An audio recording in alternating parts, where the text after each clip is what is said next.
What's up, everybody? Welcome back to Keith and Mike Watch Deep Space Nine, which today has looked like Keith and Mike fiddle with the video and audio settings for 2 hours before they record Deep Space Nine, so I barely even remember that today we are talking about Season 2, Episode 18, Profit and Loss. Mike, how's it going? Keith, that's a loaded question, Keith, because we're doing stuff we like doing. It's fun for us.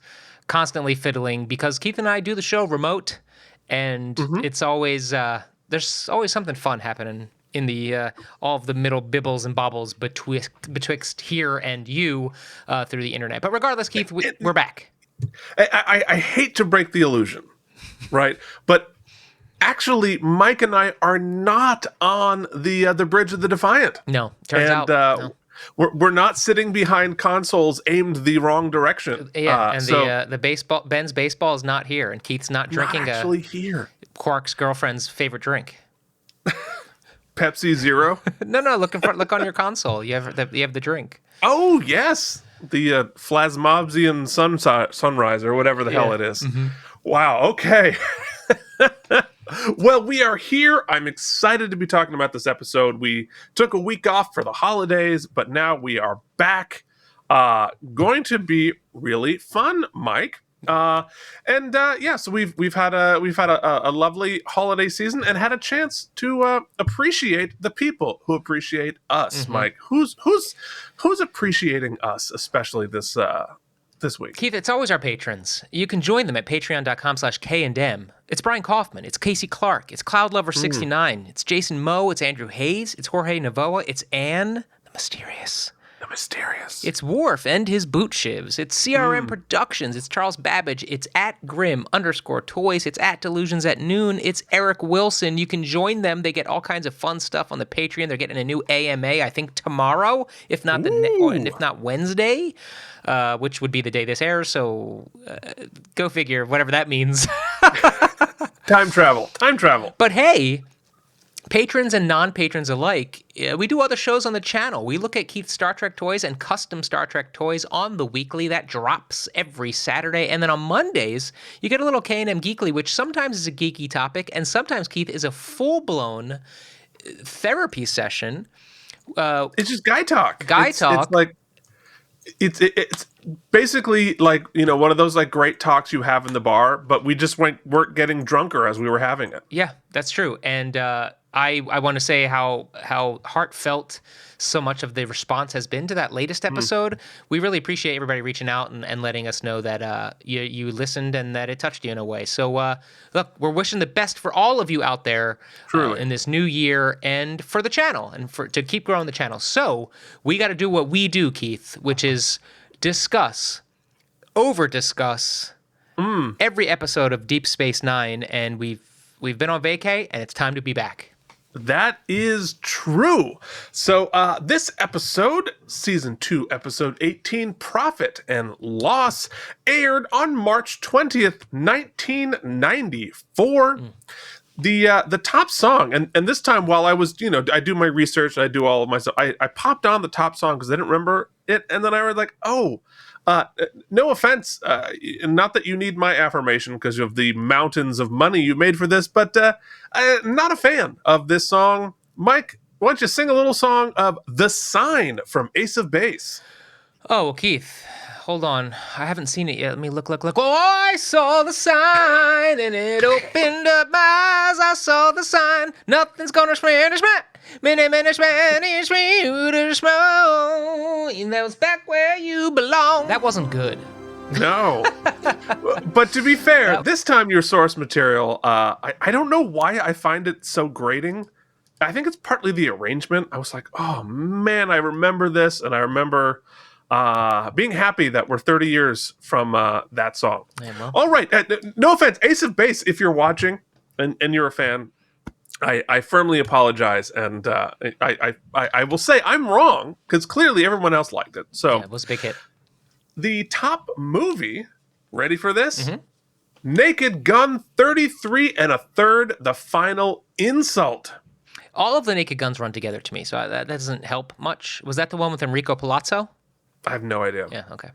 I remember Naked Gun, like it was funny. It was Leslie Nielsen. He's fun, but I just remember there were boobs in the opening credits of the first one, and that got my attention. Yeah, credit boob. I like it. I like a front credit boob, end credit boob, middle boob, side credit boob. Yeah, whatever. Mike, what was on TV? Yeah. What was on TV tonight? Keith, we often, lots of good stuff. We had the Academy Awards, the 66th annual Academy Awards rockin'. Evening Shade was the CBS movie, followed by Sudden Impact. The Fox, not Deep Impact. No, the Fox movie special was Model by Day, which couldn't tell you. Monday Night Movies was Bird on a Wire. But Keith, most importantly, we had a special on ABC at 8 p.m. that predated the Academy Awards, which aired at 9. And it is pretty interesting what it was, Keith. I am with bated breath. The Barbara Walters special. The Baba Wawa. About? Was this week, this particular one featured Meg Ryan and Elton John. So they were talking to Barbara. This is back when she was just like interviewing celebrities on the. But we lost good old Barbara Walters this week. We did. At the ripe old age of 93, she was many things, Keith, but a pioneer in the news broadcasting business. One of the strongest. She really just led the charge for females, busting down doors and glass ceilings. So. I think it's a little bit of synchronicity this week that we got the Barbara Walters special airing on our episode of Deep Space Nine. Indeed. And just because I looked it up, Best Picture that night went to Philadelphia. Oh, my God. Streets of Philadelphia. With the Schindler's List was also this year. The original score went to John Williams. Tom Hanks won. Springsteen won an Oscar for Streets of Philadelphia. Holly Hunter, Anna Paquin. Lots of... Springsteen have an EGOT? Is he EGOT style? Oh, probably. Did he win a Tony for his thing the year? I think he won a special Tony, I think, yeah. It could be on that fast train to that EGOT. I think so. I mean, anything for TV and Emmy. I mean, all he has to do is license a song to something. He'll win it. Yeah. Huh? I don't know. There you go. There's your chance. Bruce, if you don't have your EGOT yet, we've got a plan for you. Mm-hmm. If you need a new manager. All right. Well, that was great. But let's talk about the hard news, Mike.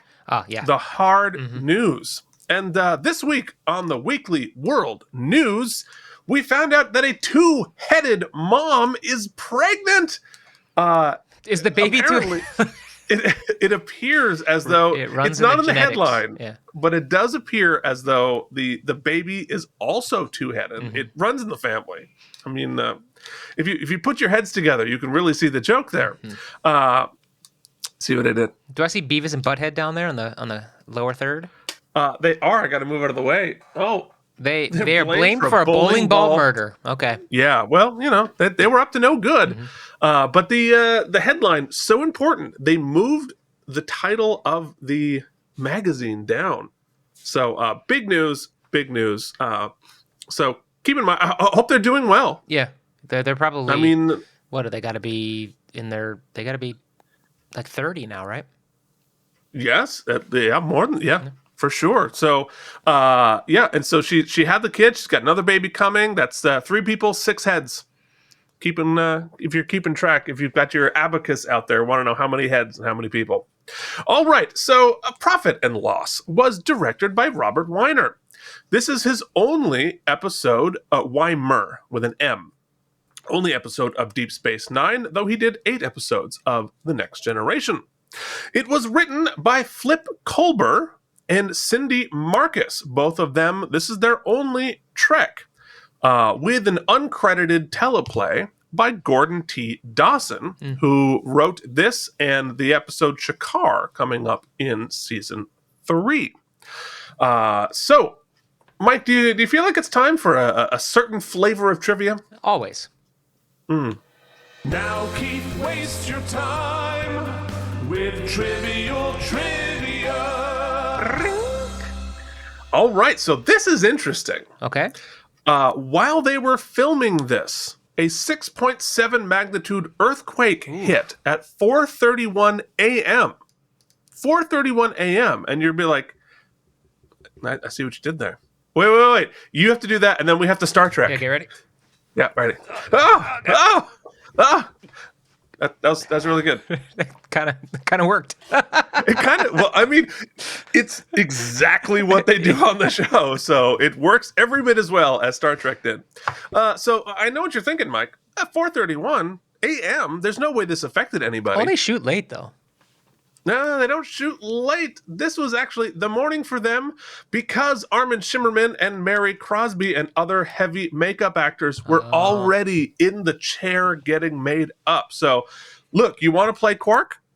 You want to play this legendary, amazing character, do fantastic work at all those residuals. However, you will not sleep for 7 years, which is crazy. And so they ended up driving home in full makeup to go and find out what was going on.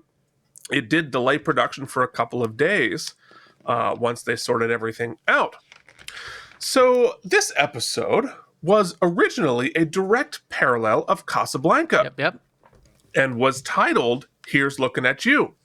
But it was changed because they were threatened with legal action, which surprises me, A, that they would bother to threaten that, right? And B, that they'd be so afraid it would stand up, because it's sort of a sci-fi retelling. You're repurposing the stuff. I don't know if they'd have much of a leg to stand on there, but who knows? They thought not worth it, so they made a couple of key changes, including the episode title.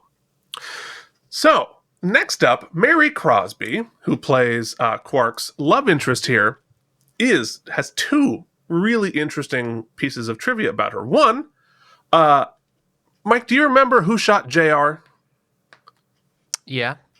The episode. I don't remember specifically who it was, but I do remember the whole arc. Yeah. You remember the whole idea? It was like this huge, the first major cliffhanger that was a part of all of our sort of pop culture. They did an extended parody of it on The Simpsons. Anyway, I think young people wouldn't remember any of that. However, guess what? Mary Crosby shot JR. Oh, well, there you go. And two, Mary Crosby, you'd be like, hey, I know that name. She is indeed Bing Crosby's daughter. Oh, wow. So it's a whole family affair going on. Mike, do you have any idea that singing is going to become a big part of Deep Space Nine? Keith, I don't have any inkling as to where things go. All I know, Dominion bad, Ben Sisko great. Yeah. It's possible that, later seasons of Deep Space Nine verge on being a musical. Oh, I'm in. You know what? So, we should do a podcast about it. We should do a podcast about it. Next up, Odo's pad that he's reading of I, the Jury, is a reuse of the pad that O'Brien was reading to his daughter in If Wishes Were Horses. You can tell by the little forest image there. And of course, there were no iPads, so they had to build this thing actually, printed out as a hard copy thing. So they might as well just reuse it, because you can't just, type in something else on the pad. And lastly, in tragic trivia, Edward Wiley, who plays Gul Tehran, who was shot and killed in this episode, himself was shot and killed 19 months later. Thanks. Mike, do you have anything from the compendium? I do, Keith. Actually, they spend a good portion of this summary talking about the Casablanca and the earthquake, not surprisingly. But I'm going to read this last little paragraph because it seems to be different. But hold on, let me bring up the thing that I did. Deep Space Nine, Star Trek Companion. It's where we get a little more information. Okay, wow. I mean, if you were looking for something to jam to at the club, maybe that's it. How many takes were there on those kisses? I wish I could tell you, says Shimmerman. All of them were enjoyable, but I don't remember. I don't remember how many. After each one, we had to have our makeup touched. After each one, we had to have our makeup touched up. The orange of my makeup mixed with the gray of Mary's makeup, and it wasn't a pretty sight. Makeup artists Karen Westerfield, was truly miffed at the damage that was being done. One element of the show earned everyone's praise: the return of Andrew Robinson as Garak. I agree. Each time Garak showed up, the episodes get wonderful, says Bear. You can get away with wonderful stuff with Garak. He can contradict himself left and right. Why does he kill Tehran in the episode? He says because he loves Cardassia, but it's probably because he doesn't like Tehran. That's reason enough for Garak. And have you noticed that Garak doesn't seem to know the meaning of the word stun? When we've seen the man fire a phaser about 3 times, it's always been set to kill. I like that. He's a Cardassian. I like that don't about stun. him. Wolf takes credit for one of the episode's best throwaway details.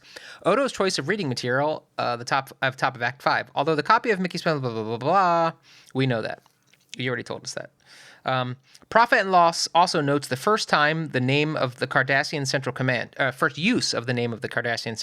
According to Wolf, the staff realized that they needed a name for Cardassia's governing body, not only for this script, but for upcoming shows addressing Cardassia's relationship with the Maquis.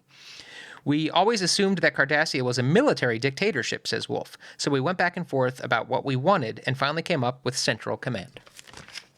Makes sense. Mike, you don't know what the Maquis is yet, do you? No. But isn't one of the runabouts the Mackey or something like that? The McKay? The Vince Mackey? Yeah. No. Okay. All right, so lastly, what was Next Generation doing this week? Well, let me tell you, Genesis.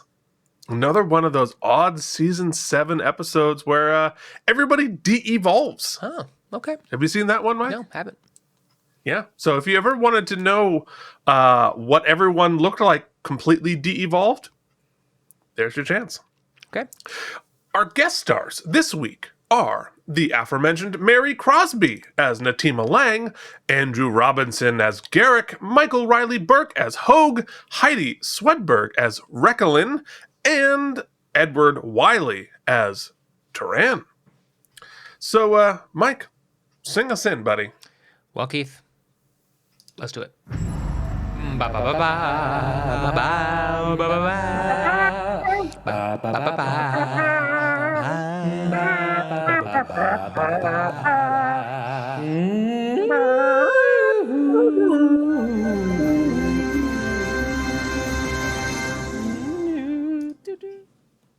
Okay, here we are in the screening room for all of your enjoyment. And we begin our teaser. Now, Mike, you have to open that curtain because you yelled at me last time. Yep. There we go. And, a Cardassian ship is limping its way to the station. Shockingly, it doesn't explode at the last second. And Cisco and O'Brien go to meet them in a giant, awesome set I don't think we've seen yet. No, we have. Remember when they were all trying to trick them? We were crawling through the aqueducts. It was during the siege, and we ended up here. Oh, okay. Yep. Well, nonetheless, Keith, the fact that I remember that is amazing. Yeah, it's really wonderful. But what a cool set. Amazing, yeah. I kind of want to make my basement look like that. It kind of already does. My walls are actually that color. You don't quite have the ceiling clearance, but... I do not have the ceiling height here in my basement. So, surprisingly, instead of military dudes, it's 3 civilians. Professor Natima Land and 2 of her students. They were caught in a meteor storm, and O'Brien agrees to help repair the ship. She's oddly understanding, the Natima is, that Cardassians on a Bajoran station might be a bit of a problem. But we head to Quark's, and Bashir and Garak's there. And they are discussing Cardassian literature over dinner. The moral of every Cardassian story is that the government was right and be loyal or die. Bashir questions Garak, are you an outcast or a spy? And Garak says, hey, why not both? But I never said I was either. Great Garak dialogue. Yeah. He's forever awesome. He's so much fun. Look at Morn in the back of the shot there. He just sat there forever. They're going to give me a line this week? No? Okay. Never. Ever. There's an entire episode about Morn. Oh, I can't wait. And he doesn't say anything. Yeah. No, it breaks the rules. Yeah, you're right. So later, Odo tracks down Quark about a rumor that Quark had tracked down a cloaking device. Mike, you know what a cloaking device is, yeah? Yeah, of course. It's a bit transphobic, but oh wait, no, that's Harry Potter cloaking device. Sorry. Right. So I was going to say, where the hell are you going with that? But I was like, I'm going to give him enough rope. Yeah, Let's just enough. Yep. Odo reminds Quark that a cloaking device is illegal, and that if he tries to sell it, he'll be imprisoned. Then Natima enters looking all hot, and Quark literally runs up to her, and she slaps him immediately. And we have now met our first ex of Quark. Oh, the first of many, I hope. Well, we're going to find out. So the episode poses its first question to Mike at this point, where it says, can Quark be a romantic lead of an episode? I guess we'll see. Well, he kind of already was. Yeah. Yeah. I mean, that was 100% a romance. Okay, can Quark be a steamy sexual lead of an episode? Yeah, well, let's find out. Let us indeed. I mean, that's really up to your heart, Mike. Let's see. Let's see if Odo can muster a face of raging jealousy. Oh. I think he's holding another dick whistle. If you're remembering from our last episode of Keith and Mike watch Star Trek Toys, whatever the hell I don't know what the thing's called. just move on. All right, so Act 1 begins, and Quark chases Natima and her students down, trying to rekindle their loves. Apparently, she teaches political ethics, and her students are going to change Cardassia forever. Quark gets drinks, and Odo teases him okay, I just remember what I wrote here. He teases him to activate Exposition Quark. She used to work at the station as a correspondent for Cardassia during the occupation, so she is a journalist. Okay. He makes Natima a Sumerian sunset, which glows when he activates it. Keith, you were drinking one of those earlier. Yeah. I was indeed. Cool, simple little effect there, little digital effect, but I thought it's very effective. It was ting. It was a nice little sound effect as well. Well done, Uncle Jim. Well, yeah. I was over the holidays. I was at Jim's house, and we were talking. I was telling him a little bit that we're doing a show, and he was he just started asking me a couple questions. He doesn't remember anything. Oh, well. It was really funny. Yeah, you think like any job's really cool, right? But I try to remember like what I did yesterday at work, and it's gone. He was like, have you ever been to a convention? I've been to like a bunch of them. It's like, who have you met? And I rattled off all these actors that I met at conventions. Like, oh wait, Worf had a brother? He had no idea. All right. Anyway, so Quark tries to charm her, and it's sort of working. Then, Garak shows up and spots her, and everybody freaks out. They're afraid of being spotted by another Cardassian. And Garak was very casual about it. Well, he's Garak. He's got to play it cool. So, on Ops, O'Brien goes up to Sisko and says, this ship was not in a meteor storm. It was in a fight with other Cardassians. So Sisko naturally asks, what's going on here? And Natima shows up and just kind of gives up the ghost immediately. It's Cardassian politics, and she needs to get the heck out of here or else we're going to die, along with the future of Cardassia. So clearly, they all have pissed off the Cardassian Central Command. Yeah, and I mean, I don't know if we've learned it by this point, but you start to get the vibes. You're sniffing out that what I always find cool about the Bajorans is that they had these they have this rebel group, and then they have, of course, there's even their own politics are infighting. And so, whereas for the most part, we've seen the political structure of Cardassians to be just bad guys, right? Or antagonistic. And unified. It's nice to see that they also have, political intrigue and espionage taking place. Well, for sure. And I think I think this is the first Cardassian civilians we've met. Because, when we found the orphan, right, and his father showed up, he was part of the government. Right. And we don't know what Garak's deal is, but he's clearly has some ties to it. These are like the first like civilians on Cardassia I think we've met. Interesting. So in Act 2, we find out that these students are actually leaders in the Cardassian underground, and that the military government wants to kill them. They mention that Garak saw us, and Sisko offers them guest quarters. He knows we don't know what that means, but it's probably not good. Quark goes to Garak's to suss out, hey, what's going on? And they do an extended metaphor using a dress to illustrate. I really like this scene. I like it a lot. That Garak knows exactly what's up and who they are and what their motivations are and what the government's going to feel as well. It's really fun. It's fun writing. It's fun performance. It's a fun character to like, and we've seen this before. Garak uses the dresses and his shop and his business, whatever. Everything is a metaphor. Everything is subtext, even though it's very obvious. I mean, they might as well just come out and say it. But I like there's always an artifice to Garak. 100%. He's always playing a game. He's never just being straight.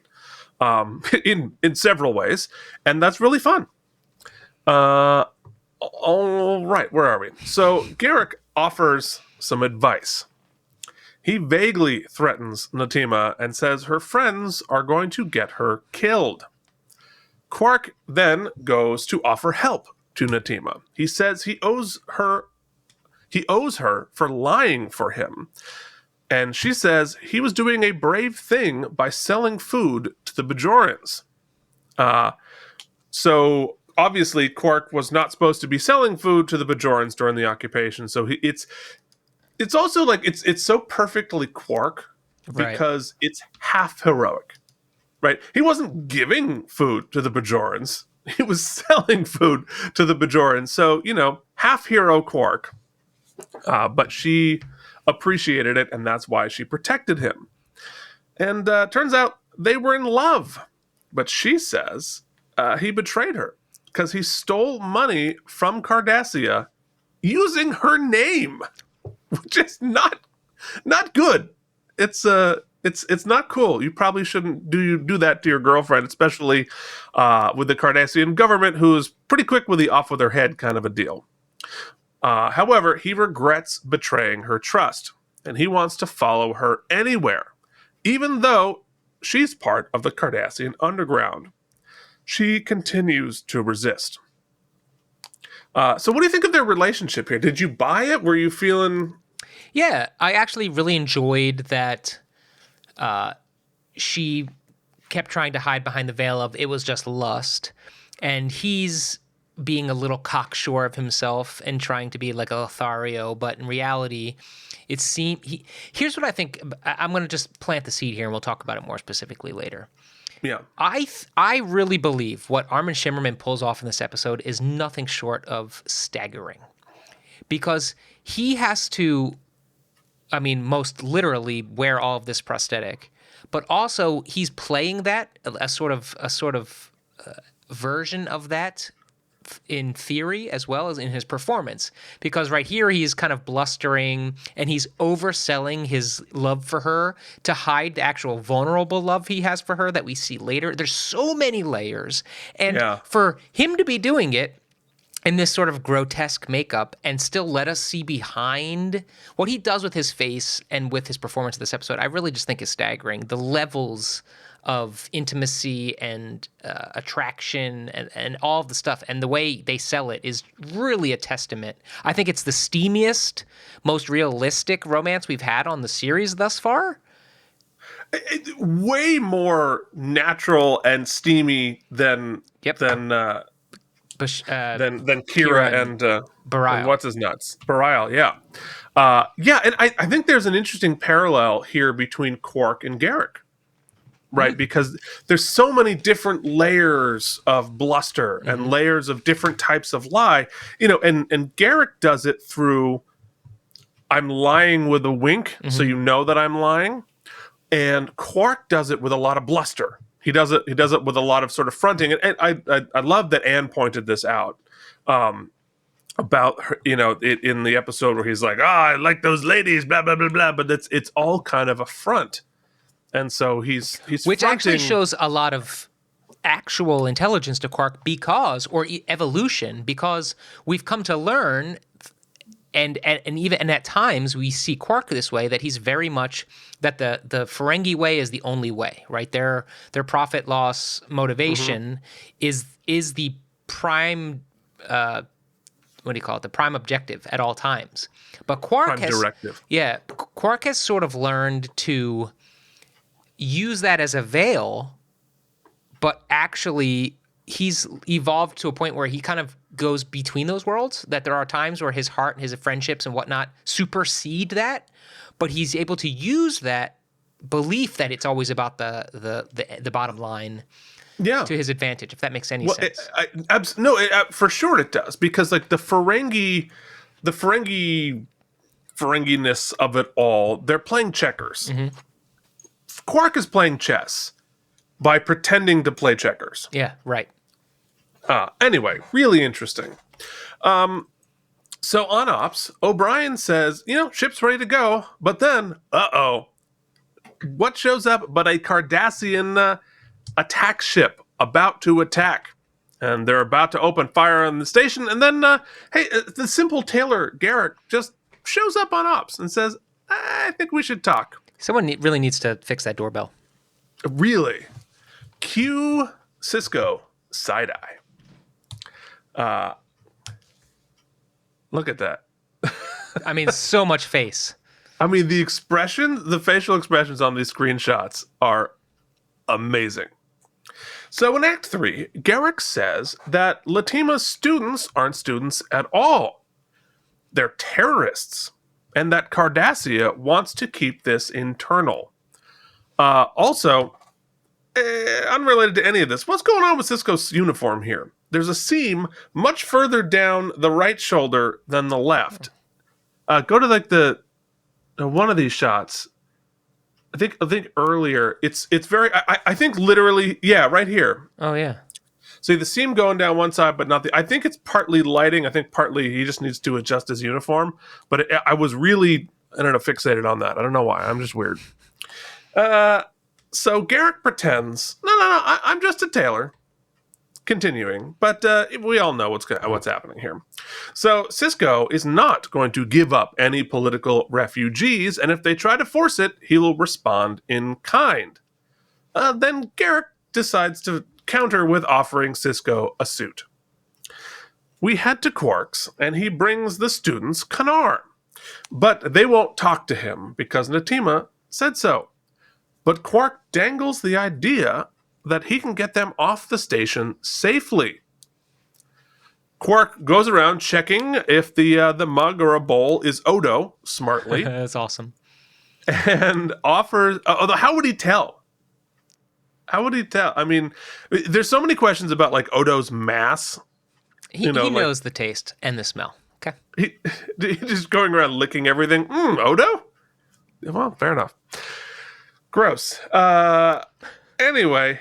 He offers them his cloaking device if they can convince Natima to stay with him.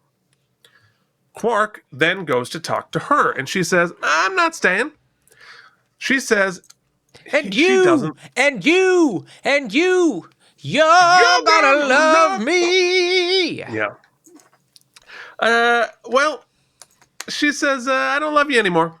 But he thinks she still does. Then she pulls a phaser on him and shoots him. Hell yeah. Cool looking phaser. She done shoots him. And that is our... Wow. Wait a minute. Okay, so I don't think I saw this the first time. Go back one. All right, so they're standing. You see the angle the phaser is aimed at. Now go... So she shoots him, and he flies off to the side. It's a bad edit. That is for damn sure. That was And then somehow ends up there. His butt, you can see his head is towards the front of the bed, Right, so he'd either go over the bed. Went ass over tits. He must have done a full revolution. Yeah, go back one because you can see where the blanket is on the bed. Okay, yeah, so that the geography of this makes no sense whatsoever. No, but it was still funny. Anyway, so we in Act 4 we find out. Apparently it was a mistake, or at least she says it was a mistake. I believe her. She had it set right, but she didn't. She never shot a fire. She loves they make out. Come on. Yeah. Except, kids, if you have access, go back and watch the transition from Act 3 to Act 4, meaning the commercial break transition. They definitely set it up like she shot him, and there's a big twist. Well, for sure, because if you watch, there's a soap opera fade out. She shoots him. She's like, bitch. She's pew, and then stands there. The commercial. Back up. It was a mistake. I didn't mean it. If she shot him by mistake, she stood there and looked at the body for a very long time without making any sort of. It's a soap opera thing. Anyway, Quark's fine. It was on stun. He's good.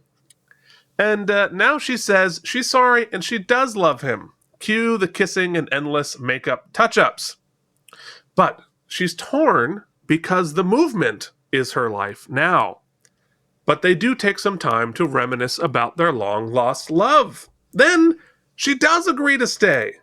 But then, naturally, of course, Odo shows up and she's under arrest. But Odo obviously feels bad about it. So there's lots of Ferengi Cardassian love. I took a lot of screenshots. I did because I thought it was really beautiful, but also visually beautiful. Like all the makeup work and the close, it just looks great. Well, it's really cool, and I think the makeup director talked about it. Like in this scene here, we really forget about the makeup, which is what makes it good, and it's also the performances here because you really were. I forgot watching it that there was all this ridiculous makeup happening. And just how ridiculous shooting it in that tight must have felt and been, but it just really... Oh, God. It was all felt very organic. And like I said, you see the vulnerability between two people who have been pretending not to dig each other when in reality they both knew how they feel. Now we get to see how they feel. It's great. Oh, God. And good performances. Yeah. And Keith, you don't usually like the mushy stuff. I don't like it if it's not earned. Oh, you're right. You know, if it's earned and the performances are good and the writing is good, then I'm on board. I don't hate it. All right. So later, Sisko meets up with Natima and her students in the brig and explains that Cardassia has offered to exchange 6 Bajoran prisoners for her, and that the Bajoran government agreed to it. A couple of questions here. Didn't we learn earlier that Cardassia had supposedly released all of their prisoners, and that when we did the rescue, it was supposed to be like this big, like we caught you? Yeah. Although I would assume, I guess in this case, that they were prisoners unrelated to the war. Different, right? Like prisoners of war versus just like prisoners of terrorists or whatnot. Yeah, although it's pretty murky, especially this soon after the occupation, but whatever. So, and the Bajoran government agreed to it. Perhaps, Mike, they should just execute them by stamp. Do you want to know why I say that? Why? Because Heidi Swedberg, here in the red, played Susan on Seinfeld. Oh my God! Yeah. Yes. Interesting. Who was killed off with a postage stamp? Deep cut, Keith. Seinfeld. No, Deep Space Nine is the deep cut. Yeah, Seinfeld is not a deep cut. Anyway, interesting. You're an actor. You do some interesting characters. Sisko doesn't agree with this exchange, but has no choice but to obey because they don't have jurisdiction. This is a Bajoran Cardassian issue. Those 2 screenshots you see back there, the force field on, force field off. So simple an effect, right? You just turn the lights on, turn the lights off, and we buy that there's a force field between them. It's pretty cool. So then a Cardassian named Gul Taran goes to meet Garak in his shop. They clearly hate each other. We also learn that Garak informed the Cardassian government and proposed the exchange. This whole thing is happening. It's all Garak's idea. He made all of this happen. Taran offers Garak a chance to return home in exchange for killing Natima and her students. This way, the Cardassian government gets rid of these people without getting egg on their face. But we learn here that Garak can't go home. So he is in exile in some fashion, which is interesting. Did you? You kept looking like you wanted to say something about that. No, I was just like intrigued by that. I'm piecing through Garak's plot here and motivations in my head, but I figured we'll talk about it later. Yeah, well, let's keep dissecting because it's interesting and complex, and it's still a little bit vague. But like talking about chess, like I don't think he was improvising. Garak doesn't seem like the improvisational type. It seems like he was premeditating all of this. Like expected. I don't know if he expected this guy's visit though, but I imagine. Yeah, I mean that's the part will be interesting to piece together because none of this happens if Garak doesn't go to the government and say they're here. Right. So he must have been trying to curry favor, but at the same time, why? Because at the end, you're like, oh, well, maybe he's part of the resistance. I love Cardassian. I want to help these rebels out. But at the same time, if that's the case, you wouldn't. If he really wanted to help him out, he wouldn't have said anything. Right. So is he trying to curry? Maybe he's doing a Quark here, and he's trying to play all sides. Yes, which I think is all like if you're dealing with Garak, that's your best bet always. I have a theory as to I do too, and I'll plant it here. But my theory hinges on, and there's no scene to indicate that Garak knows this dude's going to show up. Because if he knows this dude is going to show up, then the plan is perfect. I sell out the rebels, currying favor to the government, and making myself and removing any suspicion of me as a double agent because I gave them up. Then, if this guy, I know he's going to come in and ask me to assassinate them. I know that he will not have talked about it with the high government because he just wants me to do his dirty work. I then aid them in escape, kill him with a vaporizer, I guess, so that it could be sold as if this guy Tolan, helped them escape, removing any suspicion from Garak. So all things are achieved. But if he doesn't know he's going to show up, that plan then seems less likely. Well, I think you could. All right, so let's just get into it. Let's just talk about it because I think what Garak's motivation might be, I think is what you said, but just a little simpler. Okay. Right. I want to make the government think I'm back on their side, so I give them this information, but I'm also on their side, so I'm going to make sure they get away. So I'm going, and so whether a guy shows up or he doesn't show up, whether somebody that I know, whether somebody I don't know, I'm going to somehow make sure they get away and build trust with the government by writing them out. Yeah, I mean, I like that. The only thing that then becomes cloudy in that scenario is even if he knows that guy is eavesdropping in that final scene where he's waiting to like fake kill them. Why do all the monologuing? Why not just like? Well, because I don't think he wants pull him out. He was trying to pull Tolan out. Possibly pull them out. Possibly find a way to do it without letting Natima and her folks know that he's helping them. So he might have had a couple of different plans, and I think Garak thinks his best position is that nobody knows what side he's on. I think that's pretty astute, actually. So I bet it was something like that. Anyway, so Garak tells Taran, I don't think it's a good idea for me to kill them because it will make them martyrs. And we leave the act not knowing what he's going to do. So we go to Act 5, and Quark goes to Odo's office for help. He wants Odo to let Natima and her students go. And Odo knows it's not about helping Cardassia. It's about the fact that he's in love. And to Quark's credit, he's like, yup, I don't give a crap about the politics. I want my girl. And he says to Odo, you'll never understand because you have the emotions of a stone. Quark asks Odo to do it for him. Do it for me because we're best friends. And yeah, I mean, which I think is very interesting. He's sort of like, says the unspoken part. He really, like, this is a real ask for Quark because he admits that. Also, I want Odo's chair. It looks comfortable. Yeah. Quark gets on his knees and begs, and Odo agrees, but only because they will be executed, and that's not just. Interesting for Odo to make this decision, right? Yeah. I was actually surprised when Odo agreed to this. I think Odo had already made a decision prior to this. I think he was playing Quark as much, but yes, I agree. Yeah, I mean, I'm surprised he would inject his own feelings into the situation, which, I mean, he's right, and like it clearly offends his sense of justice, which is why he's doing it. But it's an interesting position for Quark. It shows more for Odo, it shows more flexibility than we're used to seeing from Right, Odo. but we have seen, I will say it is consistent, because we have seen growth, a loosening of his rigid definition of justice into a more nebulous gray area, which I have appreciated. So it is on track.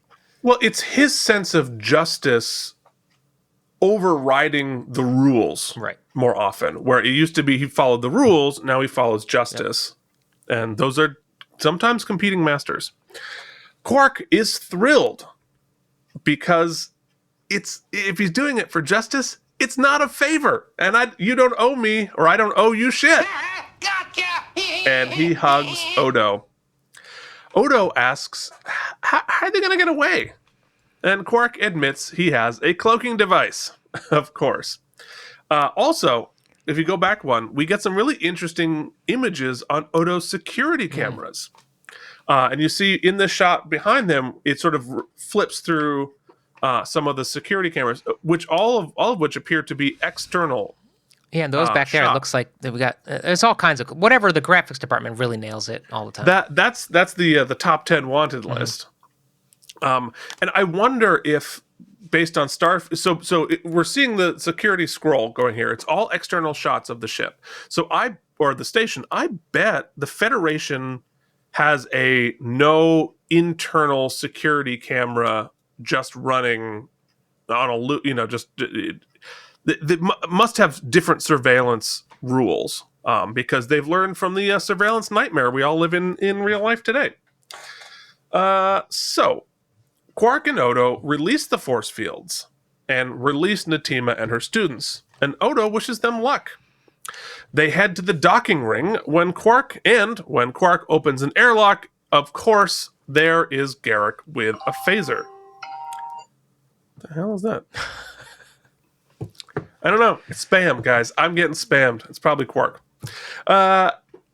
So he says, Garak says, I'm getting tired of being an exile, and I live by the motto, never let sentiment get in the way of your work. Quark can then tell that Garak doesn't agree with the Central Command's orders. But before Garak can respond, this is when Gul Tyrell shows up with a phaser on Garak, wanting to know where he stands. We have our standoff here. We've got phasers going in every direction, and Tyrell is going to kill them. But then, surprisingly, Garak shoots and kills him. And of course, when you fire your phaser on kill, is it always a vaporizing thing? I think not always. I think certain phasers and disruptors, especially non-Federation ones, have are super strong. I know that the Romulans and the Klingons and Cardassians would have a vaporized setting. Just gonna be pretty powerful. Let's be honest. But anyway, so I think I didn't write it down, but he takes Garak's phaser away from him, and Garak, of course, has a second phaser because he's Garak. He knows what's what. And Garak decides to let them get away. And Quark is grateful. Quark and Natima kiss again, but of course, she's got to go with her students, and that she'll come back when Cardassia is free and democratic. She says she loves him and leaves. Garak asks Quark, "Why did you let her go?" And he says, "Because I love her." Quark then asks Garak why he shot Turan. And he says, "Because I love Cardassia." And that is the end of our episode, leaving me with the question, what is Cisco going to do about all of this? Oof. Because, that kind of doesn't get wrapped up, because I feel like Cisco might have some thoughts about all of this international diplomacy and murder that he really didn't get to be a part of a lot of that. I mean, part of it is because, the Federation tries to stay neutral and tries to stay out of it. But I feel like he might have some questions for all of everybody on how that all shook out. But maybe he'll be like, I don't want to know. Yeah. All right. So that is our episode. Now it's time for everybody's favorite vocab quiz. I have to remember where it is. Where is it, Mike? And now it's time for Mike and Deglio's Star Trek Vocabulary Quiz. All right, part of this is going to have to be speculation, but Mike, what is the Cardassian underground? Where'd I go? I don't know where you went. There you go. You were underground. Keith, I guess that's the sort of the rebels that are trying to change the political discourse of Cardassia from the inside. Yeah, that sounds about right. Yeah. And this one, what is Kanar? Oh, crap. I forget. Kanar is what Quark tried to serve the students. It is an alcoholic Cardassian beverage. Kanar. We're going to see more of that later. Okay. But before we do, we need to come along home. Let's do it. AllamaEmmies, count to 4. AllamaEmmies, then one more. AllamaEmmies, it's AllamaEmmies time!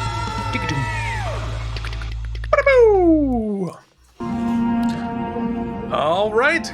Here we are at the broken-hearted Quarks to discuss profit and loss. Then we will begin, as we always do, with wormholes in the plot.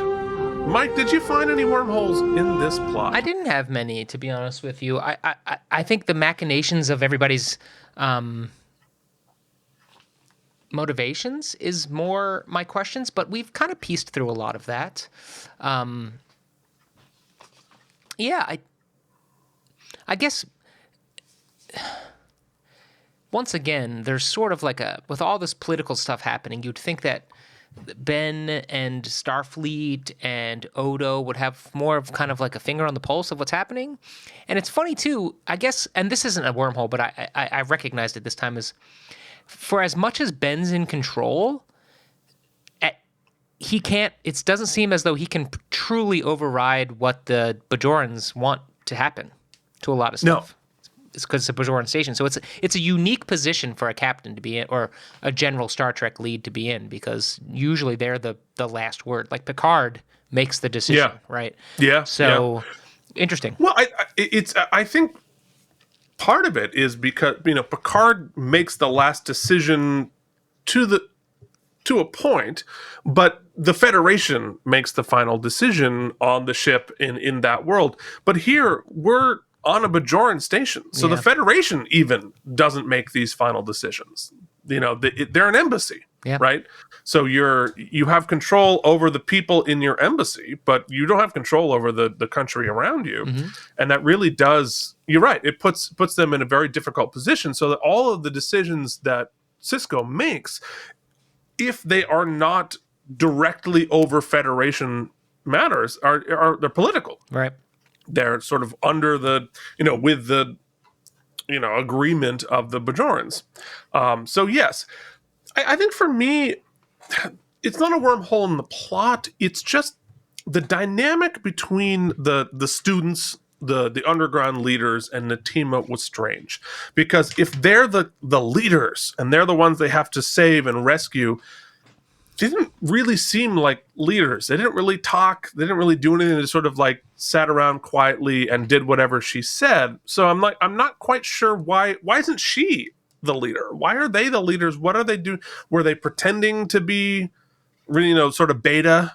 Right. Because they were staying undercover, or were they fiery leaders who had, it was unclear what they were going to do. Why were we trying to save them? They didn't seem particularly special. But I'm guessing it's because they were trying to keep a low profile. Yeah, it wasn't the dynamic, and even like what they were trying to achieve, like them in the grand political scheme, but that wasn't really what this was about. So yeah, no, it wasn't that. I would have liked to have seen something from them that led me to believe that they were, or at least capable of being, these rousing threats to Cardassia. They didn't seem particularly threatening to Cardassia to me. Right. Yeah. But anyway, I think that's not the story we were telling, more than a particular wormhole.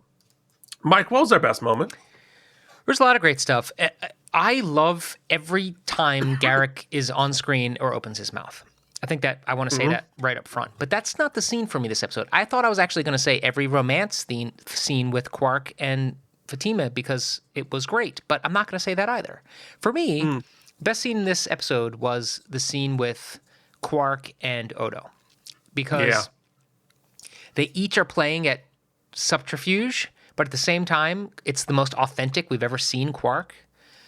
Both times. I really think when he says he's in love and admits to it, the anger he shows towards Odo is as raw as we've seen him, right? When he kind of flips out at Odo, being like, you're just a stone, you don't understand romance. But then he feels bad, and he admits to the love bit, and he shows complete vulnerability. Then he gets on his knees and begs, and we've seen him do that before in AlamarEmmys episode, but this time he seemed for real. But then the second that he realized that he could get what he wanted and not have to wager anything, he goes right back to old Quark. So we got to see like the whole rainbow of Quark, and in a very brief scene, see just how great we just saw how great Shimmerman is in this episode. I think it's his finest hour. And Odo, we got to see him. I don't know. We got to see a lot of vulnerability from him in that scene too, and just a lot of different colors in a different way. It just checked a lot of boxes for me. So that's my best moment. Yeah, I think so too. I'm just going to pick the scene with Garak and Quark, but sort of for the same reason. I looking at this episode as we go into our stem bolts here. This episode is a series of waltzes.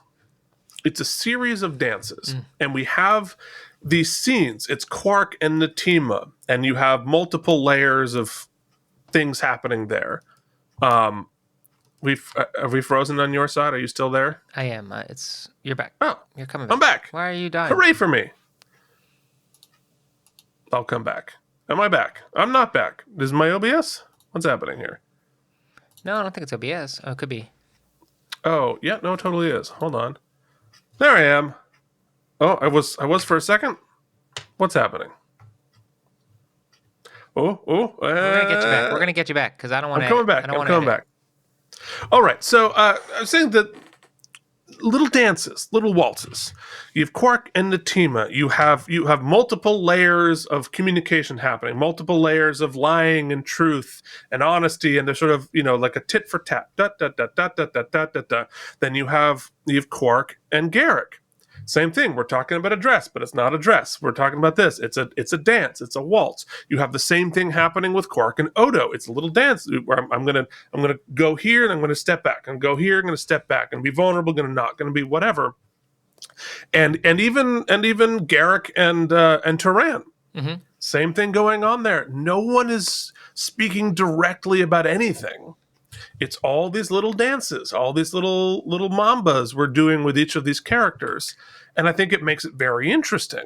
And it's the same dynamic played out over a whole bunch of different relationships.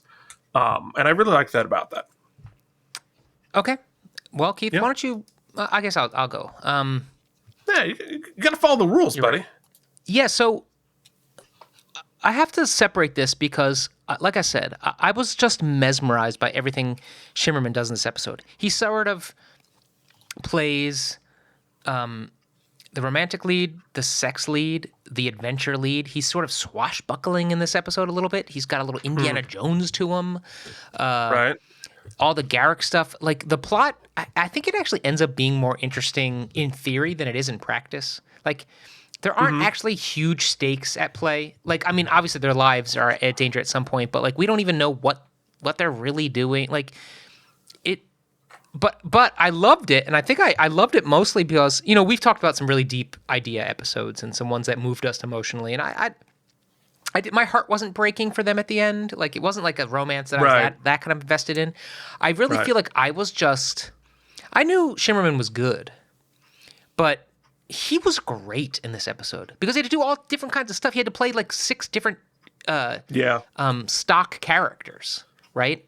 And well, it's so many layers of artifice. Like, he's an onion. Yes, in that respect, yes. But also then, he was also like all of the sexual stuff that usually they kind of play as a jokey joke with him. You know, he got to do for real here, and with a lot of real passion and real intention. Same with the romance. The same with the friendship stuff with Odo. Like, you could see the chemistry between them. Like, he just can have chemistry with anybody behind layers and layers of crap. Like, actual physical so many stuff. layers, yeah. And I think I'm just so bowled over by that it's hard for me to adjudicate. The plot was an interesting kind of adventure tale. I thought the resolution was pretty interesting. I thought all of the back and forth, the Tinker Tailor spy type stuff was cool. The Garak stuff was cool. We got a lot of backstory on him. So I think as a episode that's moving the lore ahead, it sets up a lot of cool pieces for new stuff to happen. It feels like a character episode because we didn't really need or see Ben in any way, or Kira, or literally anybody else, really. Yeah. You know, O'Brien, those guys kind of, but not really. So it's definitely feels more like a bottle episode in that respect. But I didn't hate it. I really liked it, I think. So I'm going to give it like a 7.25. 72. I'll get that one day. You're never going to remember. Nope. Yeah, I mean, I think I liked the episode. I mean, it's certainly better than some of them we've had this season. And I think you're exactly right. It's important for building the lore to know that there's a Cardassian resistance going on. That's important to, I think we're starting to unravel the onion of Garak. A little bit more, and we know that, I believed him when he said my motivations are I love Cardassia. Now that means Garak is going to do what he thinks is in the best interest of Cardassia. We don't know what that is, but I think I certainly bought that he is going to work in service of what he thinks is best for Cardassia, and that's not necessarily going to agree with anybody else's version of that. But it adds a layer of patriotism to Garak, which is interesting. But we still don't really know, good guy, bad guy, who knows? What is his D&D alignment? Yeah, and it's an achievement to both learn about him but still continue that obfuscation. That's tough writing, and I think they did a pretty good job. Yeah. Great performances. Great makeup work, because I think that that they needed to make a Cardassian character, and makeup needed to make her attractive. Right? To have a hot Cardassian in order for us to sort of buy this. Yeah. And they did. 100%. And, hats off on that. So, I think it's good. I think it's a good episode. I think there's some good nuggets here. But you're right. The actual story of it was less interesting than the characterization. Yeah, that's fair. But I liked it. So I'm going to give it 80. Okay. Self-sealing stem bolts, a solid but not spectacular episode. All right, so that is Profit and Loss. Next week, Next week, folks, we are doing Blood Oath. So that is going to be fun. We will see you back here next week with that. Check out K&M Geekly, where we just talk about stuff. Look at my Star Trek toys, where I show off more amazing custom figures this week. And then coming up after that, we've got some more from Dazbot Toys, which is going to be super, super fun. Give us a like, give us a subscribe. You can join our Patreon at patreon.com/K&M. Spell out that and if you're listening to this in the podcast world, the audio version, do us a huge favor. Leave us a rating and review on whatever podcasting service you're listening to. That really helps more people find us. And they don't even have to look at us. So, I mean, that's a win-win. So, any final thoughts, Mike? No, man. I'm excited about next week. Thanks, everybody, for tuning in, and we appreciate y'all. All right. Till then, this has been Keith and Mike. Watch Deep Space Nine. Thank you for watching K&M Entertainment. If you enjoyed our particular brand of nonsense, please like and subscribe. Or become one of our patrons at patreon.com/K&M.